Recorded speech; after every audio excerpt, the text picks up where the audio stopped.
বর্ষা শুরু। আকাশ জুড়ে কালো মেঘের ঘন ঘটা, মাঝে মাঝে বিদ্যুতের ঝলকানি। গ্রামের মাটির পথ কাদায় ভরে গেছে, পুকুরের পানি উপচে উঠছে। চারিদিকে এক স্নিগ্ধ ভেজা পরিবেশ ছড়িয়ে আছে।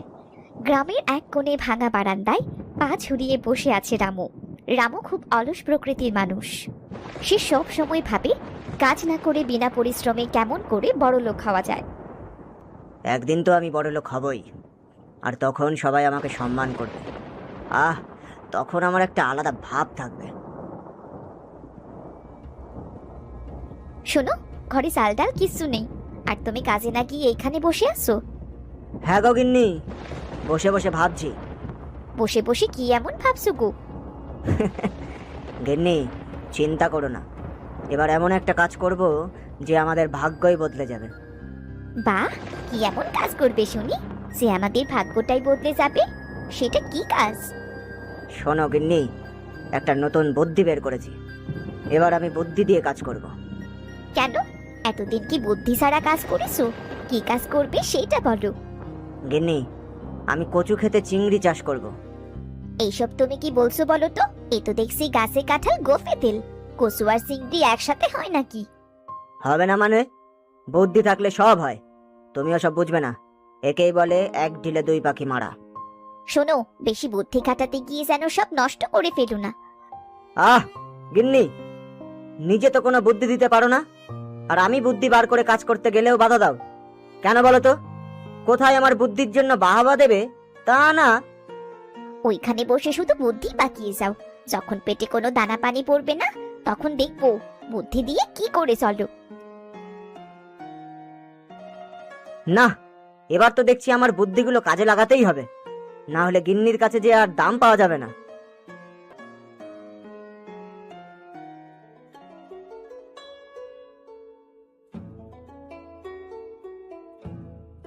কি গো, এই সকাল সকাল নতুন জামা পরে কোথায় যাচ্ছ বলো তো? কোথায় আবার? আমার শ্বশুর বাড়িতে যাচ্ছি। শ্বশুর বাড়িতে যাচ্ছ মানে? বলা নেই কওয়া নেই, হঠাৎ শ্বশুর বাড়ি যাবে মানে কি?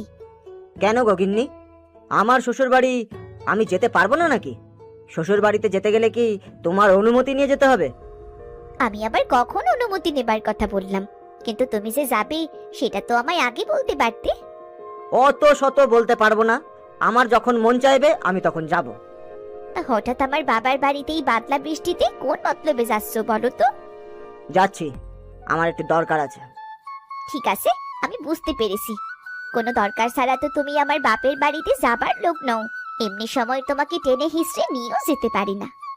বড্ড বেশি কথা বলো তুমি। আমি তবে গেলাম। না জানি আবার কোন মতলবে গেল কে জানে। রামু রওনা দিল শ্বশুর বাড়ির দিকে। বৃষ্টি ভেজা কাদা রাস্তা, পা পিছলে বারবার পড়ে যাবার উপক্রম। তবুও সে পা টিপে টিপে কোনো রকমে শ্বশুর বাড়িতে পৌঁছলো। আরে আরে, জামাই যে এই বৃষ্টিতে হঠাৎ কি মনে করে এলে বাবাজি? আগে একটু ভালো মন্দ জিজ্ঞেস করুন, নাস্তা পানি দিন, তারপর না হয় জানতে চাইবেন হঠাৎ কেন এলাম। তুমি তো সহজে আসো না বাবা, হঠাৎ তোমাকে দেখে এগুলো বলে ফেলেছি। এই বসো বাবা, এখানে বসো। গিন্নি, ও গিন্নি, এই দেখো জামাই বাবা এসেছে, এই একটু জল খাবার নিয়ে এসো। হ্যাঁ গো, আনছি। এ সময় জামাই কেন এলো? রেনুর আবার কোনো বিপদ হলো না তো?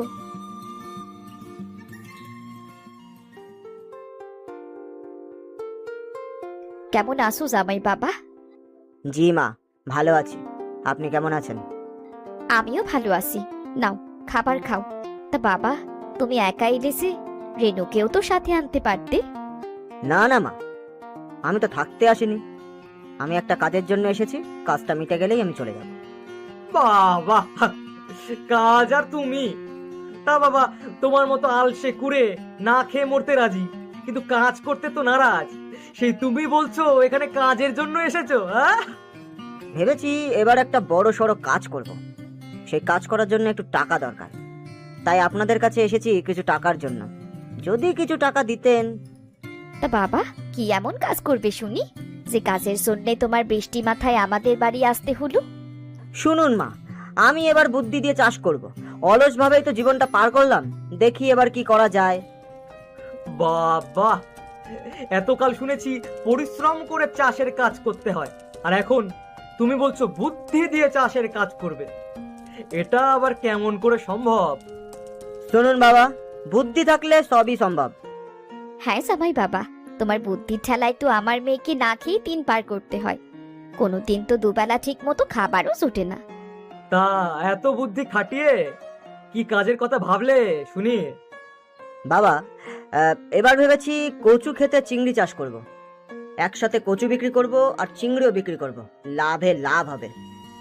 শোনো বাবা, এমনিতেই তোমার টাকা পয়সা নেই, যে কাজটা করবে ভালো করে বুঝে শুনে করো। একটা কথা মনে রাখবে, অল্প বিদ্যা ভয়ঙ্করী। হ্যাঁ, অল্প স্থানে কোনো কাজই সফল হওয়া যায় না। না বাবা, আমি ভেবে চিন্তেই কাজ করব। আপনি দেখবেন এবার আমি সফল হবই। আমি একদিন বড় লোক হব, তখন আর আপনার মেয়ের কোনো কষ্ট থাকবে না। শোনো বাপু, গাছে কাঁঠাল আর গোফে তেল দিও না। আগে কাজে সফল হও, তারপর বলো। বাবা, টাকাটা দিন। টাকা না পেলে তো আর কাজটা শুরু করতে পারবো না। তুমি বসো, আমি নিয়ে আসছি।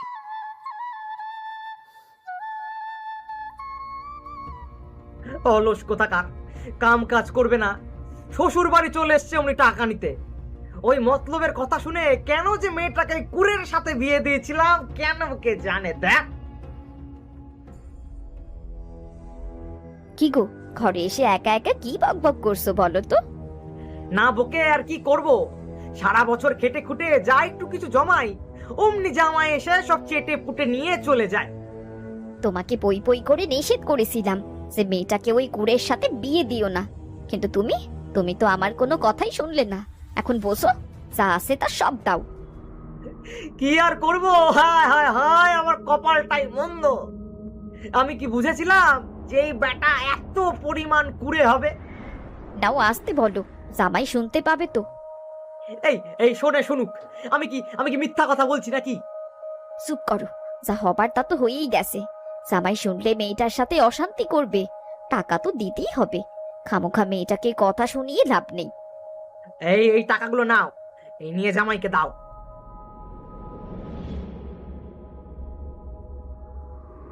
এই নাও বাবা, টাকা কাজে লাগিও। আর তোমার শ্বশুর অনেক কষ্ট করে টাকাগুলো জমিয়েছিল, টাকাগুলো ভালো কাজে লাগিও। ঠিক আছে মা, আমি তাহলে গেলাম।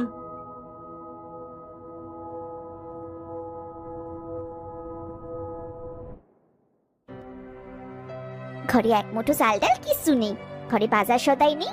আর উনি সাত সকালে সেজে গুজে শ্বশুর বাড়ি চলে গেল। এই থেকে সারাটা দিন যে আমি কি খাবো সেই চিন্তা কি একবার করলো? গিন্নি, ও গিন্নি, এই যে গিন্নি, এই ভর সন্ধেবেলায় একা একা বারান্দায় বসে আছো কেন? বারান্দায় বসে থাকবো না তো কি করবো শুনি? খাবার মতো তো কিচ্ছুটি নেই, সারাটা দিন ধরে আমি না খেয়ে বসে আছি। সেই খেয়াল কি আছে তোমার? গিন্নি, রাগ করো না, আর তোমাকে না খেয়ে দিন পার করতে হবে না। এই দেখো, ব্যবস্থা করে ফেলেছি। এতগুলো টাকা তুমি কোথায় পেলে? শ্বশুর বাড়ি থেকে এনেছি। কি বললে? তুমি আমার বাবার কাছ থেকে টাকা এনেছো? তোমার তো সাহস কম নয়, নিজে সারাদিন বসে বসে কাটাবে আর আমার বাবার এত কষ্টের টাকা চষে খাবে। না না গিন্নি, এবার টাকাটা এনেছি কাজে লাগানোর জন্য। এবার বর্ষায় কচু খেতে চিংড়ির চাষ করব। আমি বড় লোক হয়ে যাব, তখন তোমার বাবার এই সামান্য কটা টাকা আমি আবার ফিরিয়ে দেব। সামান্য কটা টাকা, তাই না? নিজের তো এই সামান্য কটা টাকা কামানোরও মুরদ নেই। গিন্নি, হবে হবে, সব হবে। একটু ধৈর্য ধরো, সব হবে।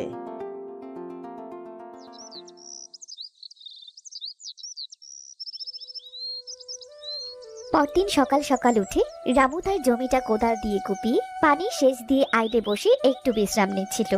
ঠিক তখনই রামুর প্রতিবেশী লতিকা পাশ দিয়ে যাচ্ছিল। এমা, এসব কি দেখছি রামু ভাই?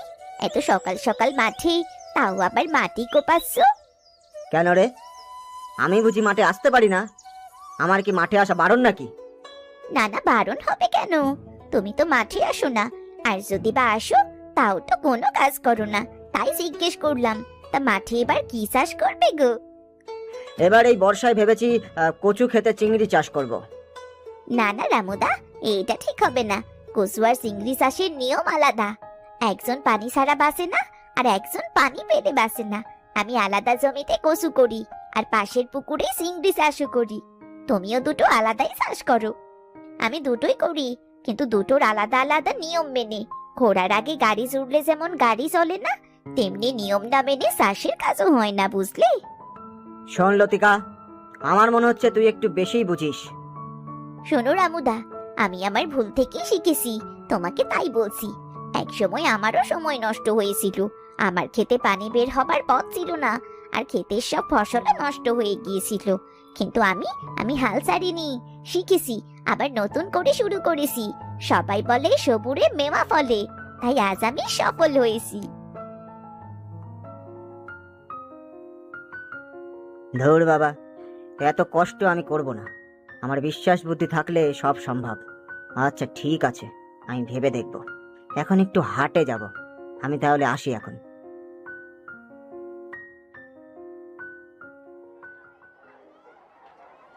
রামু কিছুক্ষণ পর বাজারে এলো চিংড়ির পোনা কিনতে। বাজারের একজন ধূর্ত ব্যবসায়ী রামুকে ডাকলো। এইদিকে আসেন দাদা, আপনার কি লাগবে দাদা? দেখুন আমার কাছে কত ভালো ভালো মাছ আছে। দাদা, আপনার কাছে ভালো মানের চিংড়ি পোনা আছে?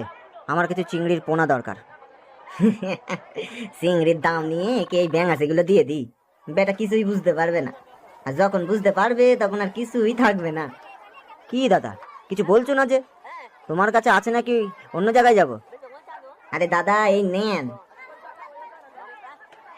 একদম সেরা চিংড়ির পোনা, খুব ভালো হইব। এই নিন আপনার টাকা। এবার তো আমার আমার আঙুল ফুলে কলা গাছ হবে। আর কিছু দিনের মধ্যেই আমি বড় লোক হব, ভাবতেই যেন মনে সুখ সুখ লাগছে। এরপর রামু তার পোনাগুলো কচু খেতে ছেড়ে দিল। কচু খেতে তখন অল্প পানি ছিল। রামু কচু খেতে চারদিক কাদা দিয়ে উঁচু করে আল বেঁধে দিল। দেখতে দেখতেই পার হলো বেশ কিছুদিন। হঠাৎ এক রাতে শুরু হলো ভয়াবহ ঝড়, সাথে বজ্রপাত, দমকা হাওয়া আর প্রচুর বৃষ্টি। টানা 10 দিন বৃষ্টি হলো।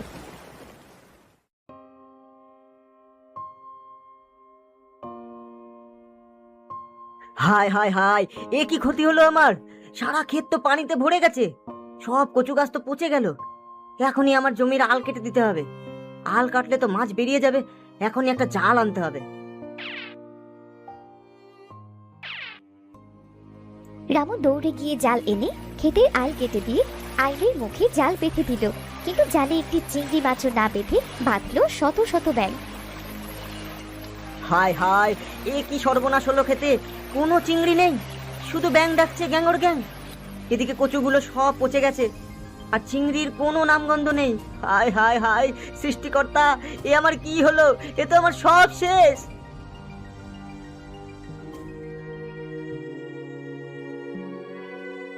কি হলো রামুদা, এমন করে কাঁদছো কেন? আমি ঠকেছি রে লতিকা, আমি ঠকেছি। ওই শয়তান কালু আমাকে চিংড়ির বদলে ব্যাঙ দিয়েছে। দেখ, আমার কচুও গেল আর চিংড়িও হলো না। তোমায় বলেছিলাম না, লোভে পাপ আর পাপে সর্বনাশ। বেশি লোভ করলে হিতে বিপরীত হয়। তুই ঠিক বলেছিলি। আমার তো আমও গেল, ছালাও গেল রে। এখন আমার কি হবে?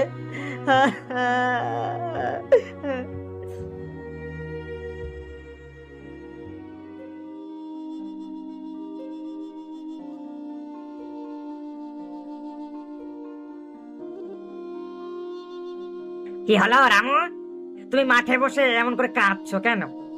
মোড়ল মশাই, আমার এই এক টুকরো জমিতে কচু আর চিংড়ি চাষ করেছিলাম, কিন্তু আমার কচু আর চিংড়ি দুটোই শেষ।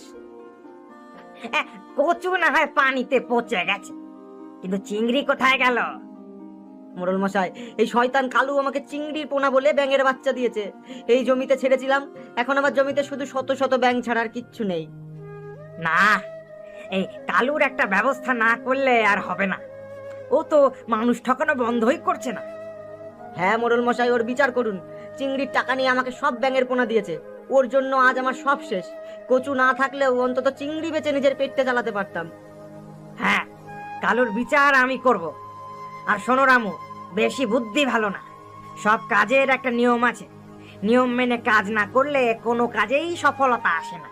পরিশ্রম সৌভাগ্যের প্রসূতি। এই লতিকা তার প্রমাণ। আমি সেটা বুঝেছি মোড়ল মশাই। মনে রেখো রামু, অতি চালাকের গলায় দড়ি। পরিশ্রম ছাড়া সফলতা আসে না। পরিশ্রম করো, দেখবে সফলতা তোমার আসবেই। কয়েকদিন পর দেখা গেল রামু আবার মাঠে কাজ করছে, কাদা মাখা শরীর। রামুদা, এখানে পানি বের হবার পথ রাখো, আর ওই পাশের ক্ষেতে চিংড়ি চাষ করো। ঠিক আছে রে লতিকা, এবার আর ভুল করব না। তোর কথা আগে না শুনে যে ভুল করেছি, এবার আর সেই ভুলটা করব না। লতিকাদি, তোমার রামুদা যদি আগে থেকেই আমার কথাগুলো শুনতো, তাহলে আজ আমাদের এই দিন দেখতে হতো না। কথা দিলাম গিন্নি, এমন ভুল আর জীবনে করব না। আমি এখন বুঝেছি, পরিশ্রমী মানুষের আসল সম্পদ, লোভ নয়। পরিশ্রমী সাফল্যের চাবিকাঠি।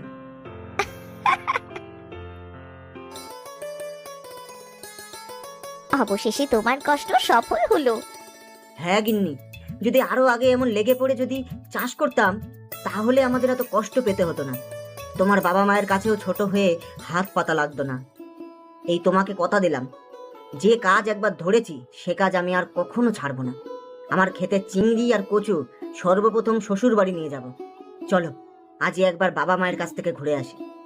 আজই? আজই। বাবা মায়ের জন্যই তো আমার এত সফলতা। তাদের আশীর্বাদ না নিলে যে সৃষ্টিকর্তাও অখুশি হবেন।